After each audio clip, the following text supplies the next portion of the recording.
सुप्रभात। प्राणनाथ, प्राणेश्वर, प्राणप्रिय, यह हमारी आज की आध्यात्मिक चर्चा का विषय। प्राणनाथ, प्राणेश्वर, प्राणप्रिय।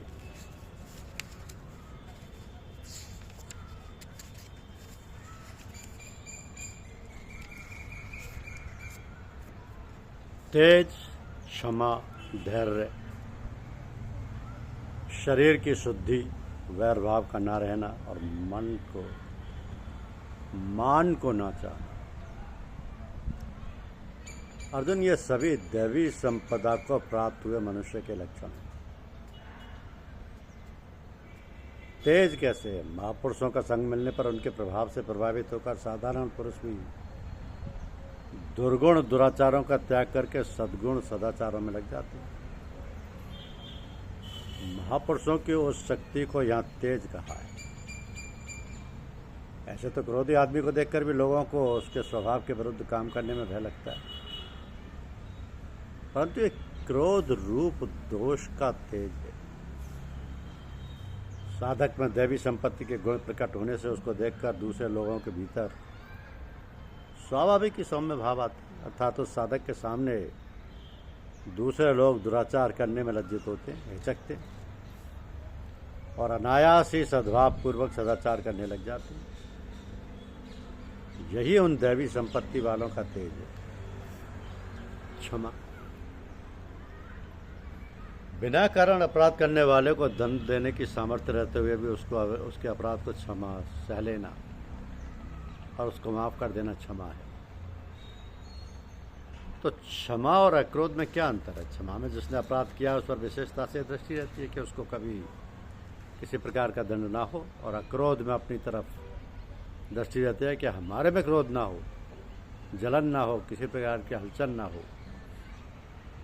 तो यद्यपि क्षमा के अंतर्गत अक्रोध भी आ जाता है, तथापि क्षमाशील कह देने पर उसके लिए क्रोध रहित कहने की आवश्यकता नहीं। जब तक कि क्रोध रहित कहने पर वह क्षमाशील, ऐसा कहने की आवश्यकता रह जाती है। तो ये दोनों गुण, क्षमा और अक्रोध, भिन्न भिन्न है।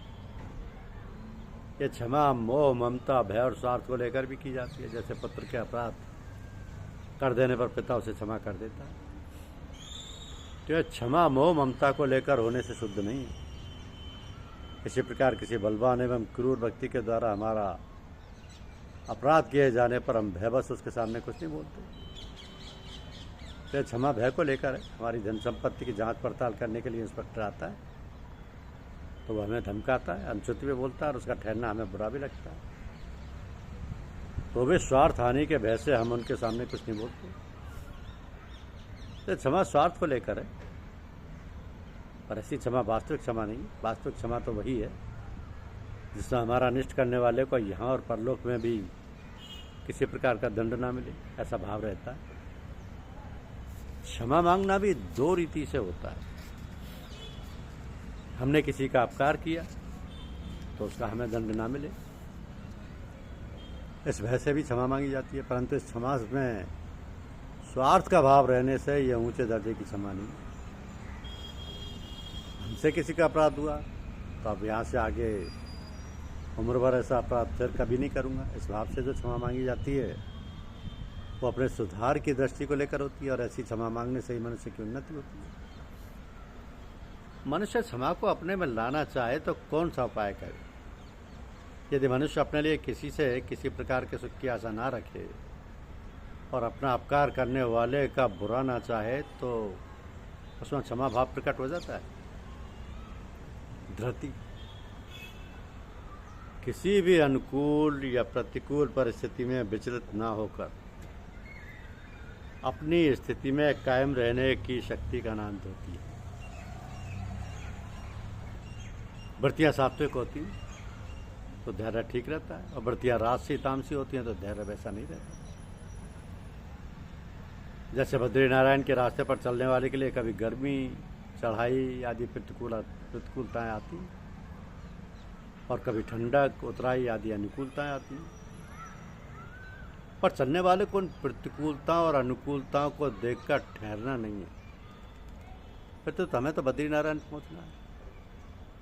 इस उद्देश्य से धैर्य और तत्परता पूर्वक चलते रहना। ऐसे ही साधक को अच्छी मंदी वृत्तियों और अनुकूल प्रतिकूल परिस्थितियों की ओर देखना ही नहीं चाहिए। इनमें उसे धीरज धारण करना चाहिए, क्योंकि जो अपना उद्देश्य सिद्ध करना चाहता है वो मार्ग में आने वाले सुख और दुख को नहीं देखता।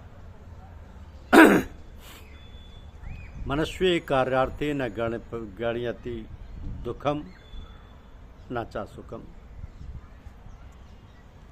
शौचम, बाह्य शुद्धि एवं अंतर शुद्धि का नाम शौच है, लेकिन शौचम पद से बाह्य शुद्धि लेनी चाहिए, क्योंकि अंतर शुद्धि सत्व संशुद्धि पद से होती है। परमात्मा प्राप्ति का उद्देश्य रखने वाला साधक बाह्य शुद्धि का भी ख्याल रखता है, क्योंकि बाह्य शुद्धि रखने से अंतःकरण की शुद्धि स्वतः होती है, और अंतःकरण शुद्ध होने पर बाह्य अशुद्धि उसको स्वाती नहीं। इस विषय पर पतंजलि महाराज कहते हैं कि शौचात स्वांग जुगुप्सा परेरस संसर्ग। शौच से साधक को अपने शरीर से घृणा अर्थात अपवित्र बुद्धि और दूसरों से संसर्ग न करने की इच्छा होती है।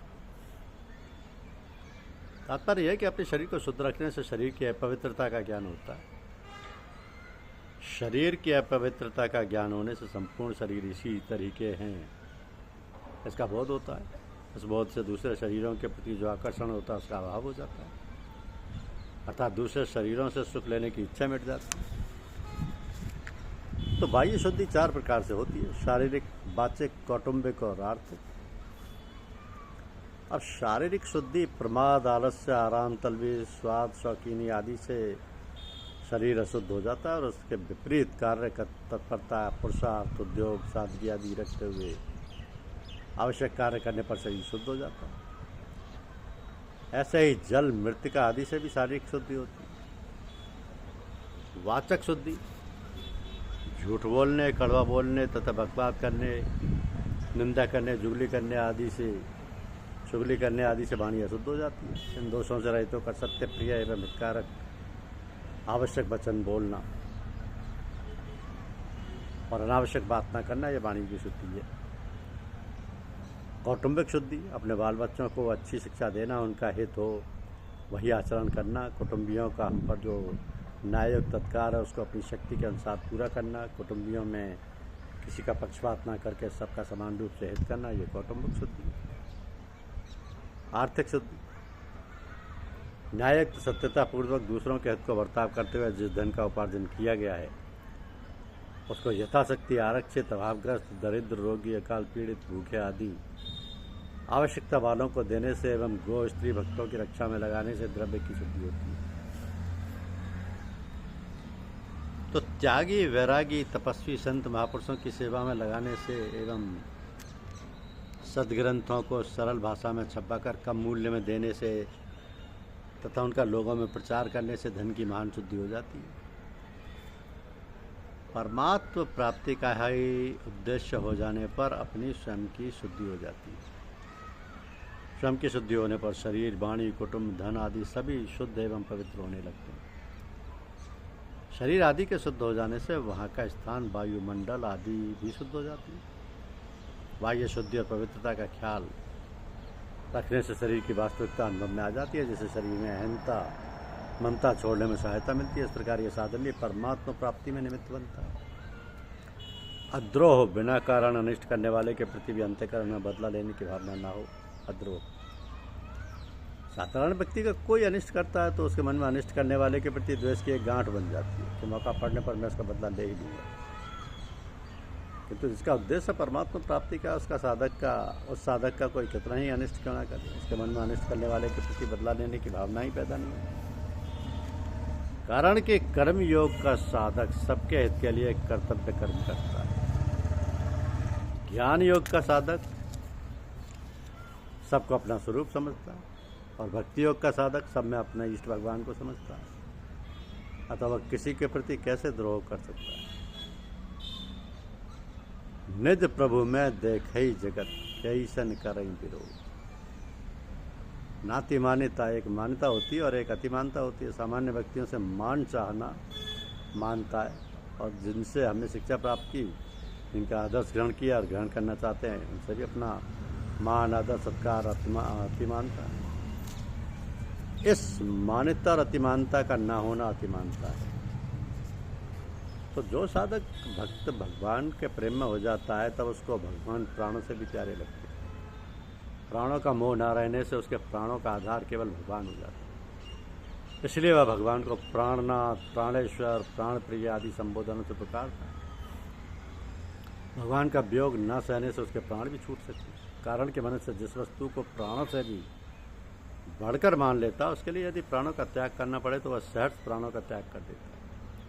जैसे पतिव्रता स्त्री पति के प्राणों से भी बढ़कर प्राणनाथ मानती है, तो उसके प्राण शरीर, वस्तु, व्यक्ति आदि में मोह नहीं रहता। इसलिए पति के मरने पर वह उसके वियोग में प्रसन्नतापूर्वक प्राण त्याग सकती है। तात्पर्य यह हो कि जब केवल भगवान में अनन्य प्रेम हो जाता है तो फिर प्राणों का मोह नहीं रहता। प्राणों का मोह न रहने से आसुरी संपत्ति सर्वथा मिट जाती है और दैवी संपत्ति स्वतः प्रकट हो जाती है। इसी बात का संकेत गोस्वामी तुलसीदास जी कहते हैं कि प्रेम भगत जल बिनु रघुराई, अभियंतर मल कबहु न जाई।